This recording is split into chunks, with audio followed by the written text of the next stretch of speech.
वासियों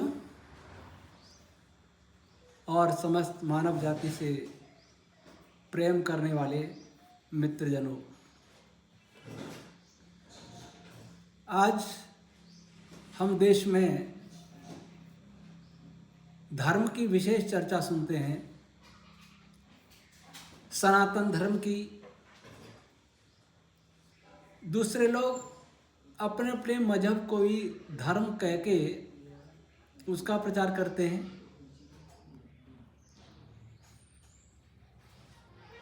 विभिन्न यूट्यूब चैनलों पर, टीवी चैनलों पर आए दिन डिबेट होती है धर्म विषय पर, और धर्मगुरु इस प्रकार से वाद विवाद करते हैं जैसे वे परस्पर लड़ाई झगड़ा कर रहे हों।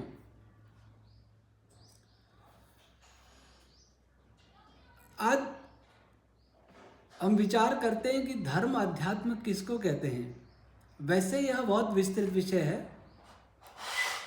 लेकिन आज अध्यात्म के नाम पर जो हो रहा है उस पर विचार करना बहुत आवश्यक है। कुछ लोग अध्यात्म की चर्चा करते करते समाज, राष्ट्र और विश्व को भूल जाते हैं। मुझे लगता है कि आज ऐसे लोगों की संख्या बहुत अधिक है।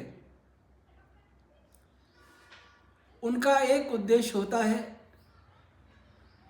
कि चलो हमें मुक्ति पानी है। वे दूसरों को भी मुक्ति दिलाने का एक प्रकार से अपने ऊपर दायित्व लेते हैं, दिशा निर्देश करते हैं, और इसके लिए सबसे पहला उनका लक्ष्य होता है कि उनके पास जो भी आवे वो ब्रह्मचारी रहे, परिवार को छोड़े,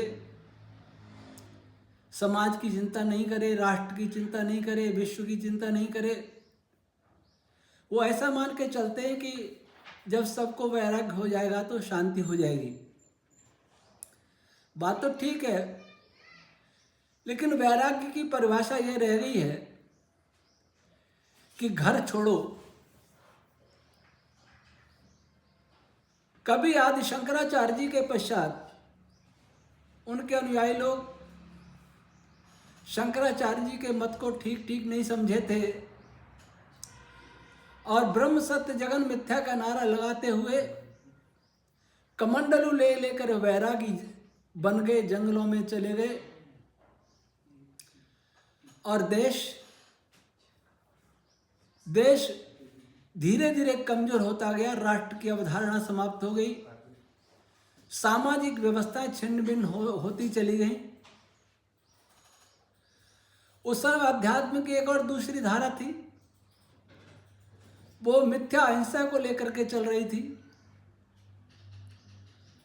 शत्रु अगर वार करे, हमारे राष्ट्र को पराधीन बनावे, तब भी हथियार नहीं उठाना है। क्षत्रियों ने हथियार छोड़ दिए, बौद्ध भिक्षु बन गए या बौद्ध अनुयायी बन गए। दो धाराओं के बीच में ये हमारा प्यारा राष्ट्र पिस गया, और राष्ट्र के पिसने से, असुरों के यहाँ आ जाने से, उनके आक्रमण से मानवता भी मर गई। इसके लिए कौन दोषी था? इसके लिए वो दोषी थे जो कह रहे थे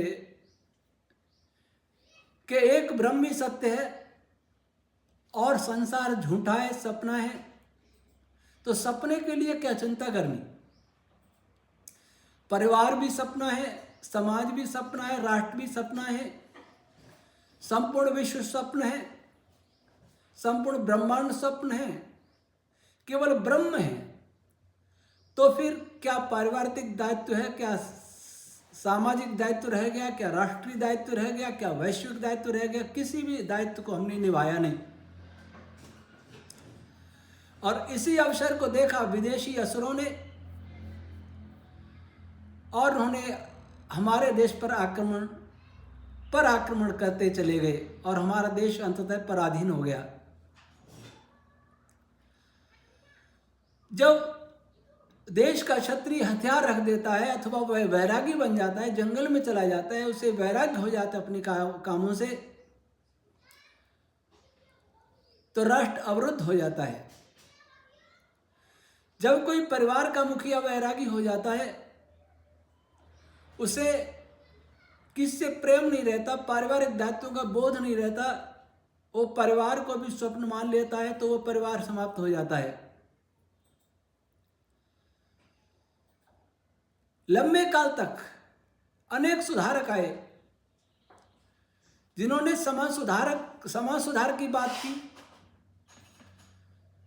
दार्शनिक विचारधाराएं अलग अलग बनी, कहीं द्वैत था, कहीं अद्वैत था, कहीं विशिष्टाद्वैत था,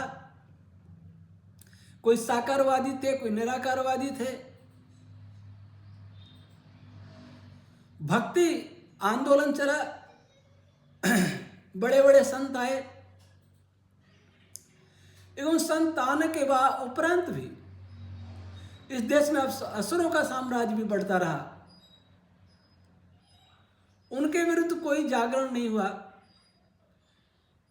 किसी अध्यात्मवादी ने ये नहीं बताया कि राष्ट्र की सेवा भी अध्यात्म है, परिवार को सुखी करना भी अध्यात्म है, प्राणी मात्र को सुखी बनाना भी अध्यात्म है।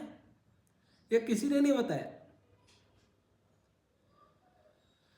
हाँ, गुरु नानक देव जी महाराज के अनुयायियों ने अपना बलिदान राष्ट्र के लिए दिया, धर्म के लिए दिया। चाहे गुरु तेग बहादुर जी हो, चाहे गुरु गोविंद सिंह जी हो, उनका पूरा परिवार हो, सब कुछ होम दिया।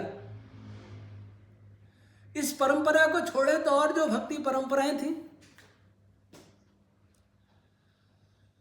वो राष्ट्रीय धर्म को भूल बैठी थी। राष्ट्र कुछ होता है इसका उन्हें बोध नहीं था। तो 2000 दक्षिण में समर्थ रामदास जी ने भी शिवाजी जैसे राष्ट्र पुरुष को पैदा किया। और कई ये भी सुनने में आता है कि गोस्वामी तुलसीदास जी ने भी महाराणा प्रताप को प्रेरित किया।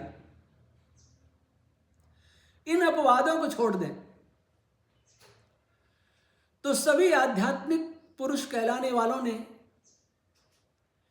केवल मुक्ति की चर्चा की, और वो सोचते थे कि मुक्ति की चर्चा करते करते हम सब मुक्त हो जाएंगे और हमारे अनुयायी भी मुक्त हो जाएंगे। आज भी यह प्रवाह चल रहा है। आज उस प्रवाह के पीछे कहीं अज्ञानता हो सकती है, कहीं षड्यंत्र भी हो सकता है। कुछ अध्यात्मवादी जेल में बैठे हैं। आज के अध्यात्मवादी मध्यकालीन अध्यात्मवादियों से बिल्कुल अलग हैं। मध्यकालीन अध्यात्मवादी चाहे कबीरदास जी हों, चाहे मीराबाई हों, तुलसीदास जी हों, नानक देव जी हों, दक्षिण में संत ज्ञानेश्वर जी हों, तुकाराम जी हों, ये सभी दादू जी हों, ये सभी लोग भले ही राष्ट्र नहीं समझे, राष्ट्र धर्म को भूले, लेकिन ये संत पुरुष थे, बहुत महान व्यक्तित्व थे, पवित्र आत्मा थे, निष्प्रिय थे। लेकिन आज के अध्यात्मवादी वैराग्य का उपदेश करते करते संसार को, धन को माया बताते बताते, झूठा बताते बताते स्वयं अरबपति खरबपति बन जाते हैं और भक्तों को त्याग का उपदेश करते हैं, वैराग्य का उपदेश करते हैं। उनका उपदेश होता है कि धन किसी के साथ नहीं जाएगा, इसलिए सब छोड़ो और गुरुजी को दे दो। इसलिए वो भजनों में भी ऐसा बोल देते हैं कि हरि को नहीं भुलाना, गुरु को नहीं भुलाना। एक बार हरि बोल देंगे, प्रभु बोल देंगे, दूसरी बार गुरु भी बोल देंगे। तो ऐसे गुरुओं से आज देश त्रस्त है। कुछ गुरु जेल में हैं, आसाराम हो, रामपाल हो, राम रहीम हो, इनको भी देश आध्यात्मिक पुरुष कहता था और अभी भी कहता, अंधभक्त बहुत कहते हैं। इन्होंने क्या किया, इनकी करोड़ों अरबों खरबों की संपत्ति है, लेकिन उपदेश वैराग्य का है, अध्यात्म का है, मुक्ति का है।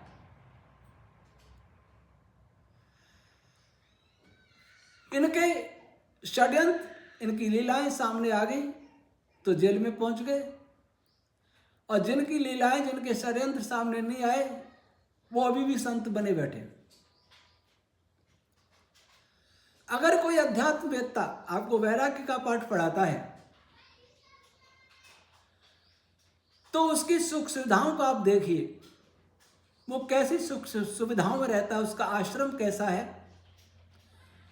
वह जिन संसाधनों का प्रयोग करता है वो किस कोटि के हैं, उसका भोजन कैसा है, उसकी दिनचर्या कैसी है।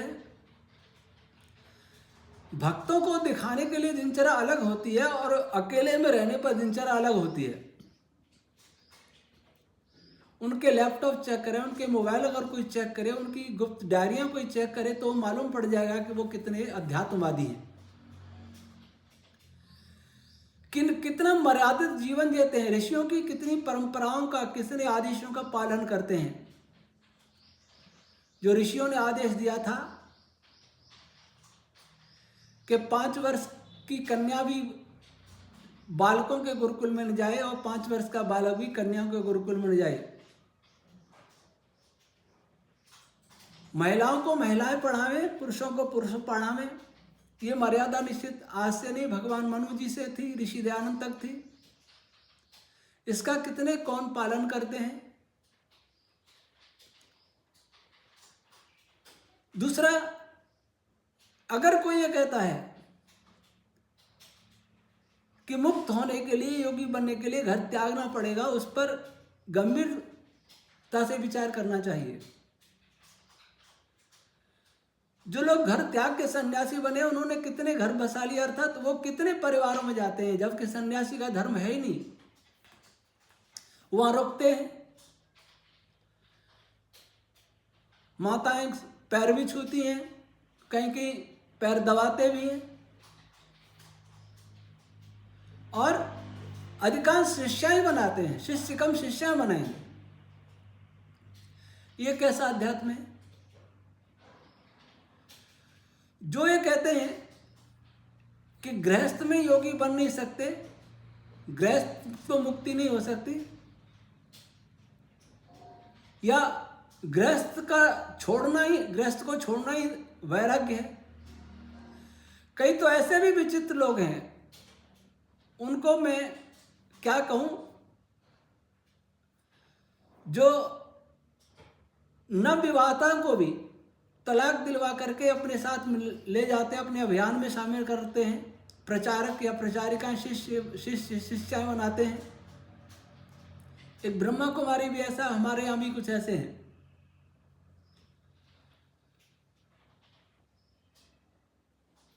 ये ऐसा लगता है कि इन्होंने न तो भारतीय इतिहास पढ़ा है और न वैदिक शास्त्र पढ़े हैं। भगवान शिव को देखें, भगवान ब्रह्मा को देखें, भगवान विष्णु को देखें, देवराज इंद्र को देखें, सारे ऋषि मुनि ब्रह्मा जी से लेकर के जैमिनी पर्यंत सभी गृहस्थ थे। भगवान श्री राम, भगवान श्री कृष्ण, महावीर, हनुमान, ये सभी, हनुमान जी तो ब्रह्मचारी थे, बाकी गृहस्थ थे। ऐसा लगता है कि ये गृहस्थ का विरोध करने वाले स्वयं को इन महापुरुषों से भी अपने को बड़ा समझते हैं। जबकि विद्या कहते हैं विद्या ददाति विनयम। अगर विद्या से अहंकार आ रहा है, और इतना अहंकार आ रहा है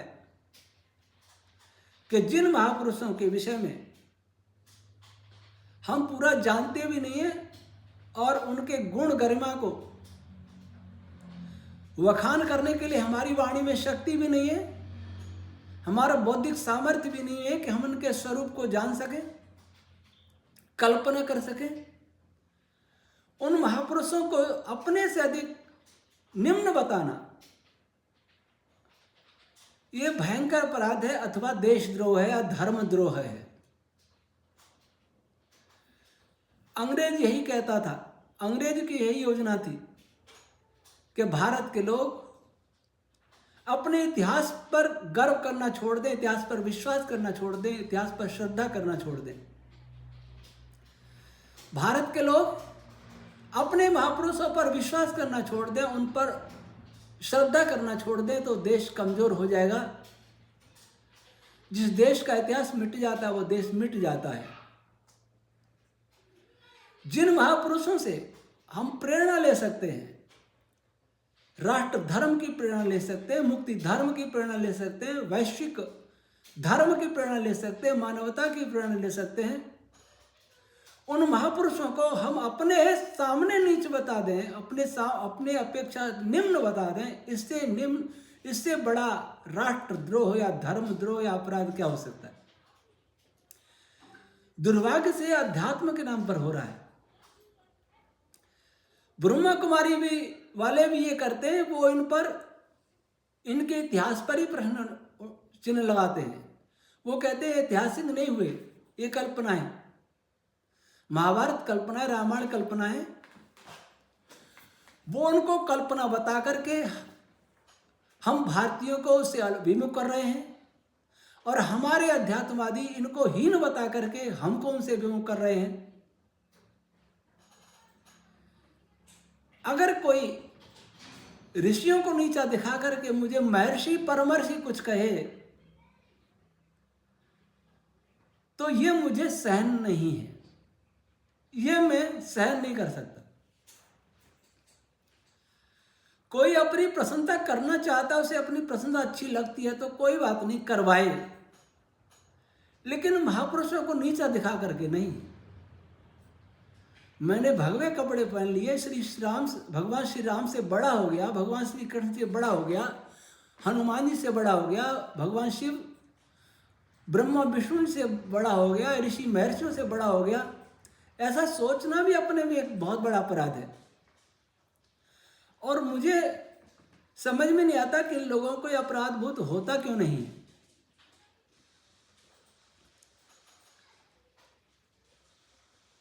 परिवार छोड़ करके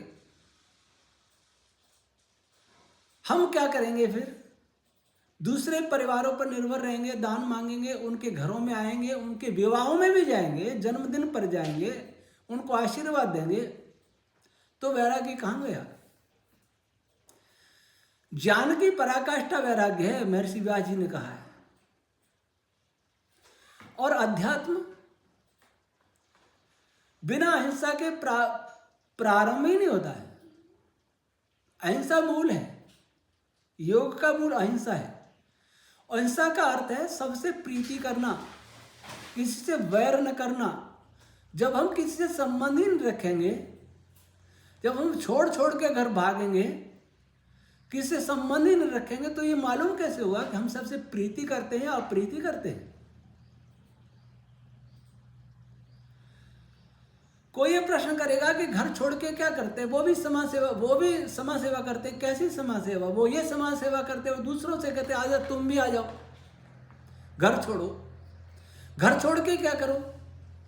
घर छोड़ के वेद नहीं पढ़ना है, मनुस्मृति नहीं पढ़नी है, भारतीय गौरव को नहीं पढ़ना है, भारतीय गौरव के लिए कुछ कार्य नहीं करना है। क्या करना है? आंख बंद करके मुक्ति पानी है। अच्छा, आंख बंद करके हम ईश्वर का ध्यान करें तो इससे किसको लाभ होगा? अगर हमारी साधना से किसी प्राणी को कोई लाभ नहीं है तो वह साधना नहीं है, यह ध्यान रखें। अहिंसा परोपकार का नाम है। प्रीति का प्रतिफल यह होता है कि हम सबका उपकार करें। जिसमें उपकार नहीं है वह प्रीति कैसी? मैं अपने भाई को प्रेम करता हूं, इसका क्या अर्थ है? कि मैं उसके दुख और सुख में भागीदार होता हूं। मैं कहने को कहूं भाई से प्रेम करता हूं और भाई के सुख दुख में भागीदार नहीं होता तो वो प्रीति नहीं है, वो मिथ्या भाषण है। वैसे अगर कोई कहे कि मैं योगी हूं लेकिन संसार के सुख दुख से मुझे कोई लेना देना नहीं, मैं सबको मुक्त करने आया हूं, मैं भी मुक्ति पाने आया हूं, तो ये मूर्खता है। जब तक संसार का उपकार नहीं करेंगे तब तक मुक्ति हो ही नहीं सकती, तब तक अहिंसा हमारी सिद्ध हो ही नहीं सकती। और अहिंसा सिद्ध नहीं हो, जो कि मूल है, महर्षि व्यास जी ने मूल कहा योग दर्शन के भाष्य में, तो मूल नष्ट होने पर सब नष्ट हो जाता है। लेकिन ये सब मूल को नष्ट कर रहे हैं। और ये जो बोला जा रहा है ये मिथ्या भाषण हो रहा है, तो अहिंसा के बाद सत्य आता है, वह भी नष्ट हो रहा है। लेकिन फिर भी हम योगी बोल समझते हैं, हम अपने को मुक्ति पथ का अनुगामी कहते हैं। अर्थात एक मिथ्या भाषण को सत्य सिद्ध करने के लिए कई मिथ्या भाषण करते हैं, और फिर भी अहंकार इतना। ऋषि दयानंद ने गृहस्थ आश्रम को सबसे श्रेष्ठ कहा। हम गृहस्थों का ही दान लें, वे ही हमारा पेट भरें, वही हमें कपड़े दें, वही हमें सब कुछ दें, और उन्हीं को नीचा दिखाना कि तुम्हें मोक्ष नहीं हो सकता, तुम योगी नहीं हो सकते। संन्यास मन से लिया जाता है, कपड़े रखने का नाम संन्यास है ही नहीं। संन्यास लिया जाता है मान अपमान, लाभ हानि, जय पराजय, सुख दुख, इस सब में समान रहना। स्थित प्रज्ञ सन्यासी स्थित प्रज्ञ होता है, उसका न कोई अपना होता है न पराया होता है, बल्कि सभी अपने होते हैं। वह सबके दुख को अपना दुख मानता है, सबके सुख को अपना सुख मानता है, वह सन्यासी होता है। और वैसा होने के लिए कोई कपड़े बदलने की आवश्यकता नहीं है, ये केवल बाहरी चिन्ह है। जो धर्म के किसी लक्षण में किसी बाहरी चिन्ह का कोई संकेत भगवान मनु ने भी नहीं दिया, योगेश्वर कृष्ण भगवान ने भी नहीं दिया, और किसी ने नहीं दिया। लेकिन आज धर्म के बाहरी चिन्हों को ही मुख्य मान लिया जाता है। अगर हम ये सोचें कि परिवार छोड़कर के ही मुक्ति मिलेगी, तो फिर परमात्मा सृष्टि रचना ही नहीं करता। हम तो बिना शरीर के थे ही। वही धारा चल रही है कि ब्रह्म सत्य जगन मिथ्या है, जगत झूठा है। जो भूल इस भारत ने उस समय की थी, वह भूल उसके बाद निरंतर चल रही है। ऋषि दयानंद जगाने आए परंतु जग नहीं पाए। ऋषि दयानंद से भी अनेक साधु लोग कहते थे, दयानंद संसार के बखेड़े में क्यों पड़ते हो? एक ब्रह्म है, एक राम है, उसी का भजन करो, मुक्त हो जाओगे। तो ऋषि दयानंद कहते थे कि तुम्हारा ब्रह्म कहाँ रहता है? कि हर जीव के हृदय में रहता है। तब वो कहते थे कितने ही मनुष्य दुखी हैं, देश पराधीन है, क्या आपके ब्रह्म को उनके दुखों की कोई चिंता नहीं है? क्या आपके हृदय में कुछ भी पीड़ा नहीं है? मैं तो इनकी पीड़ा दूर करते करते स्वयं मुक्त हो जाऊंगा, मुझे अपनी मुक्ति की कोई चिंता नहीं। ऋषि दयानंद का यह विचार कहां चला गया? सभी ध्यान लगा रहे हैं, ध्यान शिविर लगते हैं, योग शिविर लगते हैं। ऋषि दयानंद ने कोई योग शिविर नहीं लगाया, किसी को ध्यान नहीं लगवाया, किसी ऋषि ने नहीं लगवाया। सबसे पहले जीवन जीने की पद्धति, जीवन कैसे जीना है, यह सीखना अनिवार्य होता है। ध्यान 7वीं सीढ़ी है, सभी 7वीं सीढ़ी पर पहुंचना चाहते हैं। मैं ये नहीं कह रहा कि प्रारंभ में ध्यान नहीं किया जाए, सब साथ साथ चलेगा, अभ्यास करना पड़ेगा, लेकिन अहिंसा सत्य प्रतिष्ठित नहीं होंगे, ब्रह्मचर्य अस्तेय प्रतिष्ठित नहीं होगा, परिग्रह नहीं होगा, तब तक यह संभव ही नहीं है। सभी अध्यात्मवादी, योगवादी, धर्मगुरु परिग्रही बने हैं। एक गृहस्थ को बहुत कम आवश्यकता होती है, लेकिन इन धर्मगुरुओं को बहुत ज्यादा आवश्यकता होती है। गृहस्थों की अपेक्षा अच्छा मोबाइल चाहिए, अच्छा लैपटॉप चाहिए, अच्छी गाड़ियां चाहिए, अच्छे भवन चाहिए, अच्छे बिस्तर चाहिए, अच्छे वस्त्र चाहिए, अच्छा खाना पीना चाहिए, और फिर कहते हैं कि सब छोड़ो, मुक्ति पाओ, परमात्मा का ध्यान करो। अच्छी अच्छी सुविधाओं का भोग करके ध्यान करने से मुक्ति मिल जाएगी। एक मेरे पास युवक का फोन आया, 35 वर्ष का युवक था, कोटा से, कि मैं आपके पास आना चाहता हूँ। मैंने कहा क्यों आना चाहते हो? कि मुझे ईश्वर पाना है। तो मैंने कहा ईश्वर तो मुझे ही नहीं मिला, तो मैं ईश्वर कैसे दिलाऊंगा, कैसे प्राप्त कराऊंगा? तो बोले नहीं मुझे आना है। मैंने पूछा परिवार में कौन है? कि कोई नहीं है, मेरी बूढ़ी माँ है 75 साल की। मैंने पूछा कोई भाई नहीं है? कि नहीं भाई नहीं है, पिताजी दिवंगत हो गए। मैंने कहा ऐसी बुद्धि किसने भ्रष्ट की कि 75 साल की वृद्ध माँ को छोड़ करके तुम ईश्वर पाने के लिए चले जाओ किसी आश्रम में, वहां जाकर के फल भी खाओ, दूध भी पियो, मेवे भी खाओ, सब कुछ खाओ, आराम से रहो, और धनपतियों का पैसा खाओ, और बस भजन करते रहो आंख बंद करके, उससे ईश्वर मिल जाएगा। मैंने सेवक को कहा बहुत पाप लगेगा, जब तक जीवित है मां की सेवा करो। जिस समाज का हम ले रहे हैं, जिस समाज का हम भोजन कर रहे हैं, जिस समाज के पैसों से हम वस्त्र पहन रहे हैं, जिस समाज के पैसों से हम आश्रम बना रहे हैं, जिस समाज के पैसों से हम वाहन खरीद रहे हैं, जिस समाज के पैसों से हम पुस्तकें खरीद रहे हैं और साधन उपयोग कर रहे हैं, उस समाज का हमारे ऊपर ऋण है। और ऋण ऐसे नहीं उतरेगा कि उसको कहे तुम भी आ जाओ हमारे साथ। एक नकटा पंथ चल रहा है, नकटा पंथ जो सत्यार्थ प्रकाश में लिखा है। धर्म वह है जिसके पालन करने से संसार का धारण हो। धर्म वह नहीं है जिससे संसार का विनाश हो जाए, संसार की व्यवस्था ठप हो जाए। ध्यान अंतःकरण को पवित्र करने का साधन है। ध्यान अपनी प्रज्ञा को जगाने का साधन है। अगर ध्यान और समाधि से प्रज्ञा रितंभरा नहीं जगी,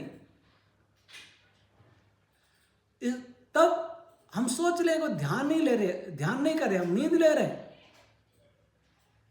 या भ्रांति से हम विचारहीनता को ध्यान मान रहे हैं, या विचारहीन संतोष को हम ध्यान मान रहे हैं, समाधि मान रहे हैं।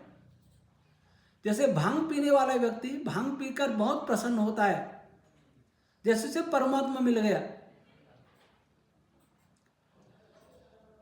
वैसा ही कुछ ये हो रहा है। और ये जो धर्मगुरु हैं, ये जो ऐसा करवाते हैं, वो सब जानते हैं इस बात को। जो मैं कह रहा हूं इसको जानते हैं, पर उन्हें ईश्वर की सत्ता में विश्वास नहीं है।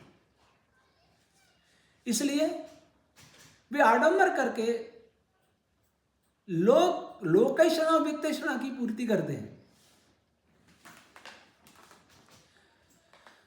ऐसा नहीं है उनमें इतनी बुद्धि नहीं कि वो ये बात नहीं जानते जो मैं बोल रहा हूं, परंतु उन्हें ईश्वर की सत्ता में अंदर से विश्वास नहीं है। अंदर से विश्वास कैसा होता है? हमें आग पर विश्वास है, इसलिए आग में हाथ नहीं डालते, किसी भी परिस्थिति में नहीं डालेंगे। हमें करंट पर विश्वास है, नंगे तारों को हम हाथ से नहीं छुएंगे।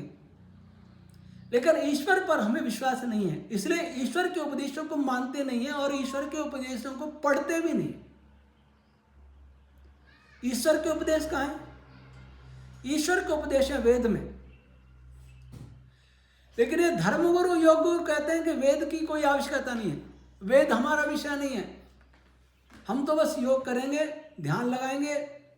और योग भी कई प्रकार के चले, कोई सहज योग है, कोई राज योग है, कोई नाद योग है, कोई नाम योग है।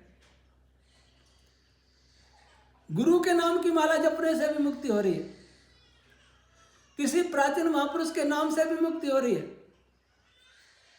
तो कोई किसी और नाम से मुक्ति पा रहा है, सबकी मुक्ति हो रही। बिना वेद के मुक्ति हो रही। वेद तो एक ऐसी वस्तु बन गया जो किसी का नहीं है, जिसका कोई नहीं हो उस व्यक्ति को जो कहते हैं वैसी स्थिति वेद की बन गई। कोई इसको वेद पाठ करके संतुष्ट हो जाता है, कोई वेद की निंदा करता है, कोई वेद को सब सत्य विद्याओं का पुस्तक मंच पर डंके घोषणा करता है, वह जानता कुछ भी नहीं है। और कोई कहता है वेद की जरूरत नहीं है, वेद हमारा विषय नहीं है, हम तो बस ध्यान लगाएंगे और मुक्ति मिल जाएगी। जो किसी ऋषि मुनि ने नहीं कहा कि वेद के बिना मुक्ति हो जाएगी, वेद के बिना संसार में सुख मिल जाएगा, वो आज के गुरु कहने लगे। ये इनका बड़ा अनुसंधान है। अनुसंधान ब्रह्मा जी नहीं कर पाए, अनुसंधान अग्नि वायु आदित्य अंगिरा नहीं कर पाए, ये अनुसंधान वशिष्ठ विश्वामित्र गौतम कपिल कणाद व्यास पतंजलि नहीं कर पाए, ऋषि दयानंद नहीं कर पाए। जो अनुसंधान ब्रह्मा विष्णु महेश इंद्र राम कृष्ण मनु नहीं कर पाए, वो अनुसंधान इन्होंने कर लिया। वो ये कि वेद के बिना हम सुखी भी रह सकते हैं और वेद के बिना मुक्ति भी प्राप्त कर सकते हैं। देश विरोधी शक्तियां, मानवता विरोधी शक्तियां इस देश पर आंख लगाई बैठी, और आज से नहीं सदियों से हमारे ग्रंथों में छेड़छाड़ कर रही, मिलावट कर रही है, हमें गुलाम बनाया है, हमें तोड़ा है, हमें गरीब बनाया है, अब बौद्धिक गुलाम बना दिया। और वे शक्तियां ये सोचती हैं कि कैसे भी इस देश का जो मूल ढांचा वेद पर खड़ा था वो नष्ट हो जाना चाहिए, वो हो गया। और यही काम अगर हमारे धर्माचार्य करेंगे, हमारे आध्यात्मिक कहे जाने वाले पुरुष करेंगे, तो उन असुरों में और इनमें अंतर क्या रह जाएगा? दोनों एक ही काम कर रहे हैं, दोनों वेद से भारतीयों को दूर ले जा रहे हैं, उदासीन कर रहे हैं अथवा विरोधी बना रहे हैं। वे लोग विरोधी बना रहे हैं और आप लोग उदासीन कर रहे हो, तो वेद तो कहीं कहीं नहीं रहा। जब वेद मिट जाएगा तो भारत भारत नहीं रहेगा, मानवता नहीं बचेगी। क्योंकि वेद मानवता का ग्रंथ है, वेद ब्रह्मांड का ग्रंथ है, वेद भारत की अमूल्य संपत्ति है, भारत की नहीं है, विश्व की, ब्रह्मांड की है। भारत सौभाग्यशाली इसलिए है कि भारत में वेद की परंपरा लंबे समय तक जीवित रही थी और आज भी नाम तो लेते ही। इससे विमुख हो जाएंगे तो फिर आपको निश्चित ही विदेशियों पर आश्रित रहना पड़ेगा, उनकी शिक्षा पर ही चलना पड़ेगा, उनके संस्कारों को अपनाना पड़ेगा और अपना रहे।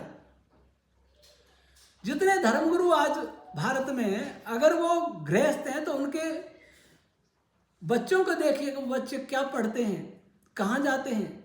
उनके बच्चे विदेशों में पढ़ते होंगे, उनके बच्चे नहीं हो, बच्चे बड़े हो गए होंगे तो उनके पौत्र पौत्रियां विदेशों में पढ़ते होंगे, अच्छे अच्छे आंग्ल पद्धति के, अंग्रेजी पद्धति के विद्यालयों और विश्वविद्यालयों में पढ़ते होंगे, और आपको धर्म की घूंटी पिला रहे, सब छोड़ो सब छोड़ो, सब छोड़ के हमें देते जाओ। हम सब पचा सकते हैं, धर्मगुरुओं को सब पच जाता है। चोरी का पैसा ले आओ, रिश्वत का पैसा ले आओ, बेईमानी का पैसा ले आओ, शराब बेच कर पैसा ले आओ, मछली मांस बेच कर पैसा ले आओ, धर्मगुरु सब पचा जाते हैं। बहुत उनका पाचन तंत्र बहुत अच्छा है। जैसे कभी पोप स्वर्ग का टिकट दिया करता था, वैसे हमारे यहाँ हिंदुओं में भी धर्मगुरु स्वर्ग का टिकट दे रहे हैं, मुक्ति का टिकट दे रहे हैं।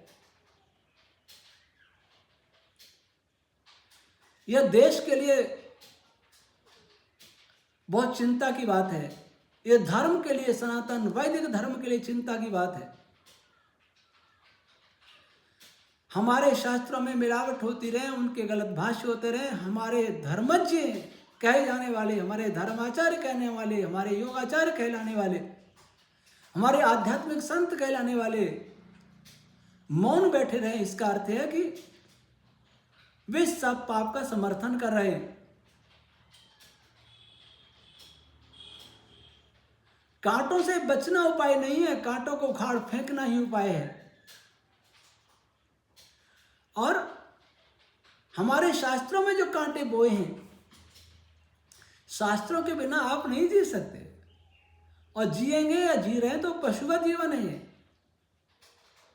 शास्त्रों के कांटों को शुद्ध नहीं किया, दूर नहीं किया गया, तो इतिहास आपको क्षमा नहीं करेगा। इस प्रकार का धर्म का चोगा इस भारत में चल रहा है। इसलिए तो जो वैदिक धर्म को नहीं मानते वे भी हमसे अच्छे हैं। भले ही मांस खाते हैं, बड़े मछली खाते हैं, भले ही बहुत सारे नशा करते हैं, उन देशों के लोग ईमानदार हैं, ऐसा भारत के कहते हैं। अमेरिका के लोग ईमानदार हैं, यूरोप के लोग ईमानदार हैं, अरब देशों के लोग ईमानदार हैं, वहाँ चोरी नहीं होती है, वहाँ झूठ नहीं बोलते हैं। और हम समाधि लगाते लगाते झूठ बोल रहे हैं, समाधि लगाते लगाते रिश्वत ले रहे हैं, समाधि लगाते लगाते वस्तुओं में मिलावट हो रही है,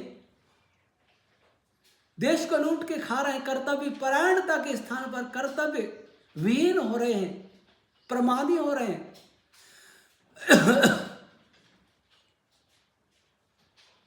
इसका अर्थ यह है कि हमने धर्म और योग के यथार्थ को समझा नहीं। क्यों नहीं समझा? क्योंकि इसके मूल को नहीं समझा। वेदो अखिलो धर्म मूलम, धर्म जिज्ञा समाना नाम प्रमाणम परमम श्रुति। दुर्भाग्य आज ये है कि इन धर्म गुरुओं को, इन योग गुरुओं को किसी भी ऋषि मुनि पर विश्वास नहीं है। मनुस्मृति पर विश्वास नहीं, महर्षि वाल्मीकि की रामायण पर विश्वास नहीं है, महर्षि वेदव्यास जी के महाभारत पर विश्वास नहीं है, समवेद पर विश्वास नहीं। इसका अर्थ हुआ कि ईश्वर पर विश्वास नहीं। इन्होंने ईश्वर केवल कमाने के लिए रखा है, उपदेश करने के लिए। जैसे मंदिर में मूर्ति पुजारी की कमाई का साधन है, वैसे वेद और धर्म पर प्रवचन करना, योग पर प्रवचन करना हमारी इनकी कमाई का साधन हो गया। इसे तो किराना की दुकान खोले तो अच्छा है, इससे कपड़े की दुकान खोले तो अच्छा है, इसे मजदूरी करे तो अच्छा है, कम से कम परिश्रम करके तो खा रहे हैं। लेकिन ये जो झूठ का व्यापार चल रहा है, ये धर्म के लिए बहुत घातक है। और धर्म मिट जाएगा तो सब कुछ मिट जाएगा। धर्म एव हतो हंति धर्मो रक्षति रक्षिता। कभी भगवान वेद व्यास जी ने कहा था कि रक्षित धर्म हमारी रक्षा करता है और मरा हुआ धर्म हमें मार देता है। इसलिए हम देख रहे हैं कि भारत नहीं, समूचा विश्व पतन की पराकाष्ठा पर जा रहा है। सब तरफ अशांति, सब तरफ युद्ध, सब तरफ रोग शोक भय, सब तरफ प्राकृतिक आपदाएं। जब तक ये झूठ बोला जाता रहेगा, झूठ बोलना अपराध है, पाप है, लेकिन धर्म के नाम पर, ईश्वर के नाम पर झूठ बोलना तो महापाप है। आए हम अध्यात्म को समझें।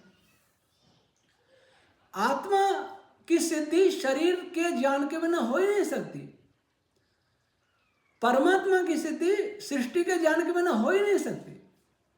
सिद्धि का अर्थ केवल अस्तित्व की जानकारी, अस्तित्व का एहसास। तब इनकी प्राप्ति तो इनके बिना कैसे संभव है।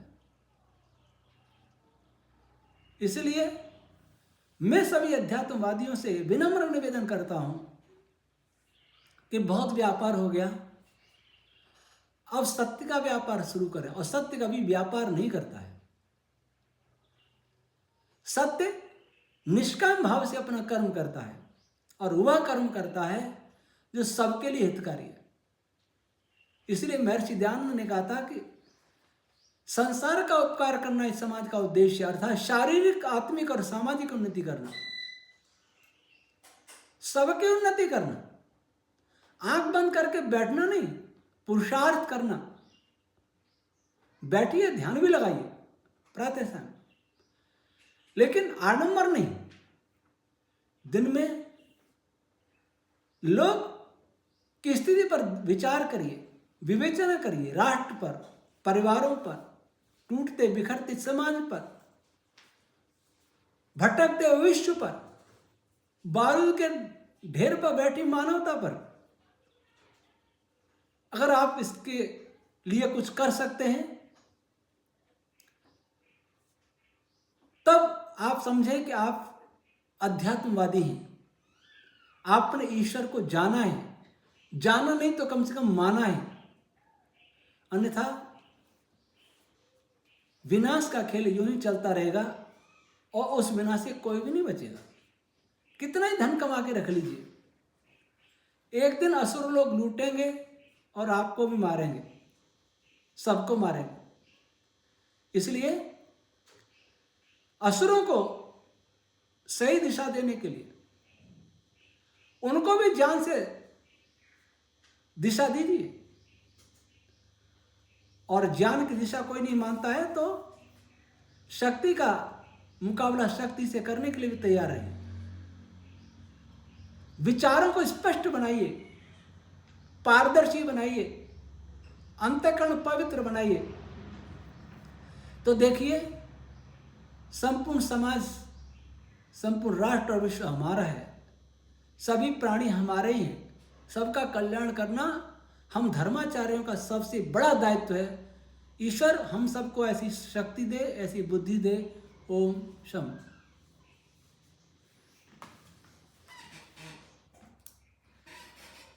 लाइट को क्या